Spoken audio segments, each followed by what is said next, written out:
Alliance War Season 52 is here, and 4 Loki is back, fresh off a top 10 finish. But this time, the battlefield is different. With all new tactics and strategies, alliances will have to adapt or fall. Who will rise to the challenge, and who will be left behind? The fight for supremacy begins now. Hey everyone, welcome back to the channel. We're here in Alliance War Season 52, War number 7, and 4 Loki is going head to head against PYCB. It's an odd number war. So if history serves as any indicator, well, let's just say we haven't had the best track record in odd-numbered wars. But hey, anything can happen. For this war, I'm bringing in a team of Lady Deathstrike, Titania, and Americachavez. A bit of a different lineup, but these ladies are some heavy hitters. Only one way to find out how we'll do, so let's dive in and see what happens. Alright, and the first fight up is going to be this Lady Deathstrike against Toad. You can see I've got my typical war boosts on here. I am going to throw on a Power Start 1 boost. Probably not needed for these two fights, but I just felt more comfortable going in this way. So, plan here really with Lady Deathstrike is a little bit different than what I typically do with Ironheart, but I still started off with just a medium, light, medium. I could have done a 5-hit combo and applied all the debuffs that I needed. But see, now here we go. With the Power Start 1, I get right into a Special 2. And, it did decent damage. My only fear in this fight is, his prowess, and you can see it kind of creeping up there, is him getting to 10 prowess. What I probably should have done, hindsight, is push him to a Special 2 so that it removes all those. Fortunately, I don't get stunned, because once he hits 10 prowess, he can remove all of them and apply a stun. And, we took him out fairly quick. Lady Deathstrike's not the fastest, but she does a great job there. And the next fight up is going to be this Werewolf by Night. I am not a fan of Werewolf by Night's AI and his movements and just kind of the way you have to play against him, but I'm using Titania and I'm very comfortable with that. So, and this is really why the Power Start 1 boost was on here. I wanted to get up to a Special 3 kind of as quickly as possible.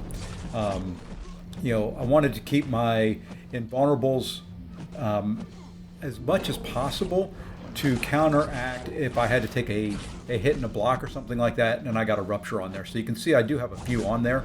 So what I'm planning here is just to kind of use those as strategically as possible. And there I walk right into a Special 1, a nice little Special 1 intercept on his part. And now I've got 7 of the rupture debuffs on me. So I'm kind of playing around it a little bit. Didn't panic, figured I'd get to my Special 3. Not a problem, we'll throw the Special 3. What I didn't realize was that he was in a more aggressive state, so he was going to throw that when I came out of it. So, I've really got a bunch of ruptures on me now. Now, here panic is setting in just a little bit. I know I've got to go quick. Fortunately, I don't need to use Titania for another fight. I'm going to throw this Special 1 to finish it off. Like I said, not a big fan of Werewolf by Night, and definitely not a big fan of him, special intercepting me there kind of early on in the fight. And we jump over to Path 8 in Section 2. First fight up here is going to be this Mordo. And I'm going to use Lady Deathstrike again. Kind of the cool thing about the global attack tactic is once you get that heal block on, it reduces their power gain as well. So, it really turns off the most dangerous thing of Mordo, which is his power gain. And, can't really parry and, get into him. So we're just going to bait some heavy attacks. And, other than that, I am not really worried about this. That was an accidental parry there. Not a big deal. Now we just need him to throw a Special 2, which he was so kind to throw right away. Typically, I have found Mordo does not like throwing specials very often, but he was very nice and threw that one. Here, I'm going to throw my Special 2 and knock him down, because typically he will throw a special right after you knock him down. And there we go. So, it does have the note on there where when you throw the specials, they retain a bunch of power. Not a big deal. Like I said, I've got the heal block on them, so I tried to heavy to remove the power gain. It didn't really work, but you notice he didn't really gain much power. And there we go. We put the heal block right back on him. He throws a special one. Now we're kind of in control again. We had a little lull in the action there, but never a point in time where I felt in any danger in this fight. Thanks to the global turning off his power gain. If it wasn't, I would have eaten probably 2 or 3 special 3s by now. And there we go. We finish off Mordo, and we're in good shape, and we're moving on to the next fight.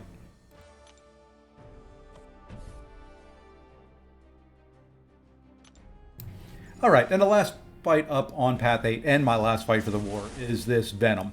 Really, the only danger in this fight is getting clipped by one of his specials, primarily his special 2. If that hits you, it's going to wreck your day a little bit.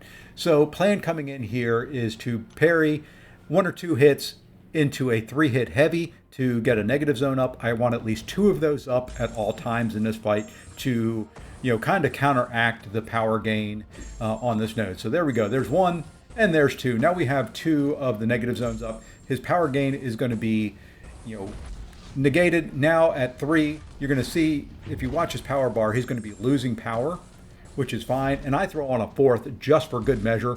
Want to be extra cautious in this. Haven't died this war, and it actually feels good. And so, we're just going to keep stacking negative zones on there. I know it's not really the smartest way of doing this fight.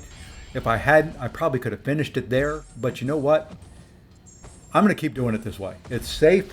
It's easy. Down in the comments, you can tell me that I could have finished this fight, 15, 20 seconds earlier. But you know what? That's full attack bonus, full yellow bar. I'm very happy, and I'm through with this war. And that, my friends, is a wrap on war number 7. 4 Loki takes the win against PYCB, bringing our season record up to 4-3. It was a hard-fought battle, but we came out on top, and we broke the odd-numbered war curse. On a personal note, I am now sitting at 33 kills and 5 deaths for the season. It was nice to get a war where I didn't die for a change. Always room for improvement, but I'm happy with where we're at so far. Thanks for watching, and as always, if you enjoyed the video, make sure to like, subscribe, and feel free to leave me a comment down below. We'll see you in the next one, and take care all.